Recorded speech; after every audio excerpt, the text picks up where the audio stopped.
एक भंवरे की मित्रता एक गोबारी कीड़े के साथ हो गई। कीड़े ने भंवरे से कहा, भाई, तुम मेरे सबसे अच्छे मित्र हो, इसलिए मेरे यहाँ भोजन पर आओ।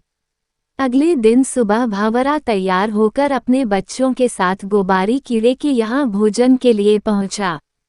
कीड़ा उनको देखकर बहुत खुश हुआ और सबका आदर करके भोजन परोसा। भोजन में गोबर की गोलियां परोसी और कीड़े ने कहा, खाओ भाई। भंवरा सोच में पड़ गया कि मैंने बुरे का संग किया, इसलिए मुझे गोबर तो खाना ही पड़ेगा। ये सब मुझे इसका संग करने से मिला और फल भी पाया। अब इसे भी मेरे संग का फल मिलना चाहिए। भंवरा बोला, भाई, आज मैं आपके यहाँ भोजन के लिए आया, अब तुम भी कल मेरे यहाँ आओगे। अगले दिन कीड़ा तैयार होकर भंवरे के यहाँ पहुंचा। भंवरे ने कीड़े को उठाकर गुलाब के फूल में बिठा दिया।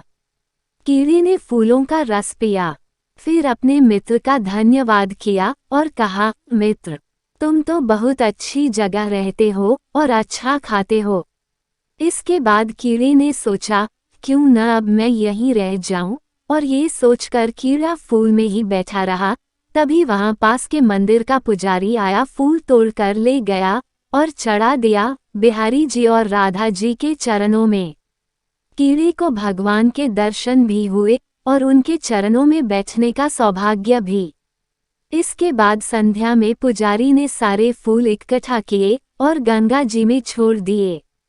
कीड़ा गंगा की लहरों पर लहर रहा था और अपनी किस्मत पर हैरान था कि कितना पुण्य हो गया। इतने में ही भंवरा उड़ता हुआ कीड़े के पास आया और बोला, मित्र, अब बताओ क्या हाल है। कीड़े ने कहा, भाई, अब जन्म जन्म के पापों से मुक्ति हो चुकी है। जहाँ गंगा जी में मरने के बाद अस्थियों को छोड़ा जाता है, वहाँ मैं जिंदा ही आ गया हूँ। ये सब मुझे तेरी मित्रता और अच्छी संगत का ही फल मिला है।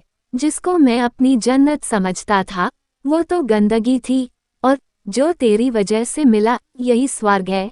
संगत से गुण उपजे, संगत से गुण जाए। Be greater than